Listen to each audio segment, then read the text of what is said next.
Hello and welcome guys, this is JS Computer Gaming here, and today we're going to be talking about the newly announced Monster Energy Supercross 2. I was literally looking the other day, wondering if they were going to make anything new, and as soon as I looked, this popped up.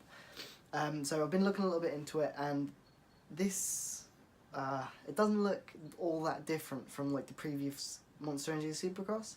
Like, they haven't announced that many new features except from like obviously the compound, which looks pretty cool because in the original Monster Energy Supercross that was lacking a bit, so you couldn't like train to like dial in your setup and stuff like that. You couldn't just test out your bike and like ride a gear and stuff like that.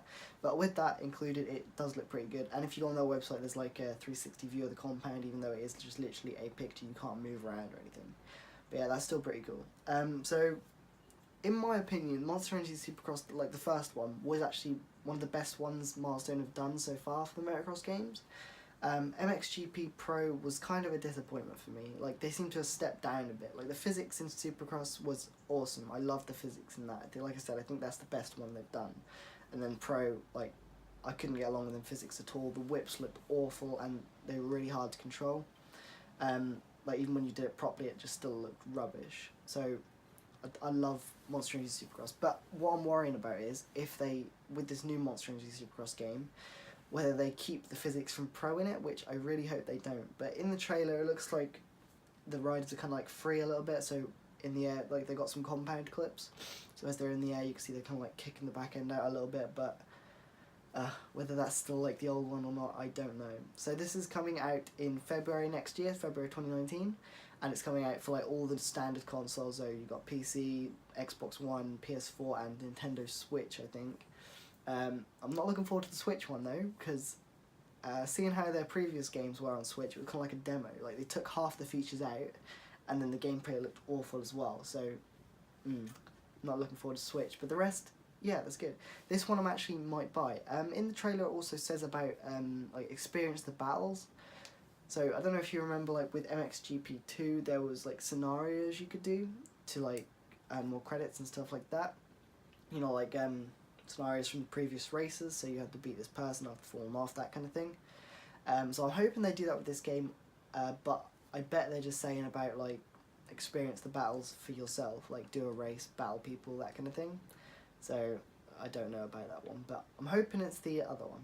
So ages ago when I made the video about Supercross, like before it was even announced, I just kind of like saw a comment about it.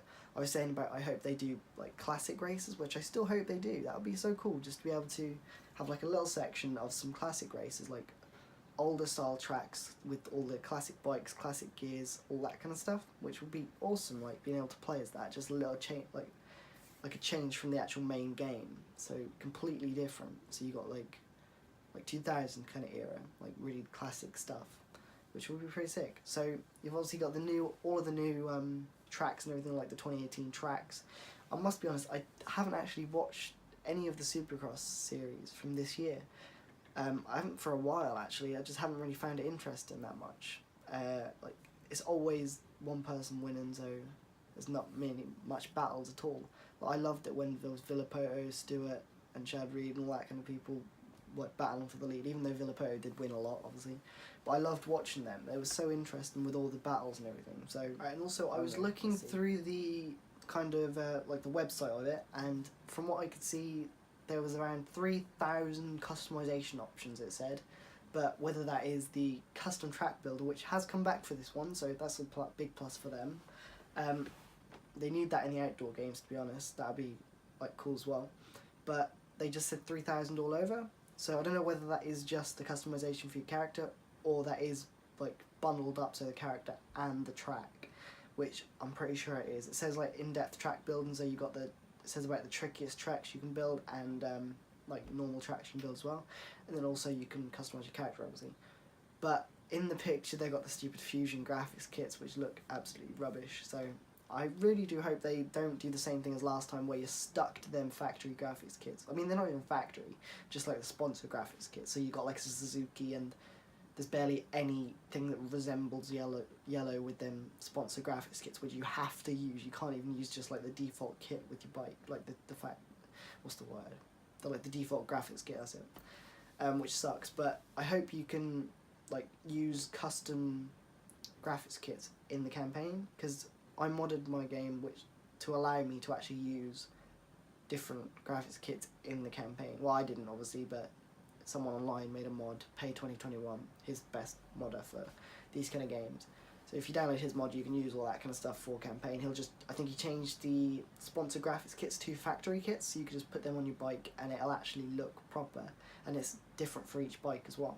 So for the Suzuki, you got like Yoshimura and stuff like that, and then Honda, you got HRC and stuff like that. But it's awesome. So if you did want to know how to do that, just look at my previous videos. I've got them up. So overall, I do think this game, I don't know, it's hard to say really until you see a little bit more, because they didn't show an awful lot, and there isn't a really lot of information on their website. Like, until I see a bit more, I'm a bit skeptical that it's just going to be the same as the original Monster Energy Supercross, just with a little bit of added graphics and hopefully not pro physics. Like, I just hope it is the same kind of physics, or a rework of it so it's a little better, even though I think that was good as it is. So yeah, if you have any questions at all, just leave it down in the comments and I'll try to find out for you. And yeah, if you like this video, give me a like, subscribe, and I will see you next time. Goodbye.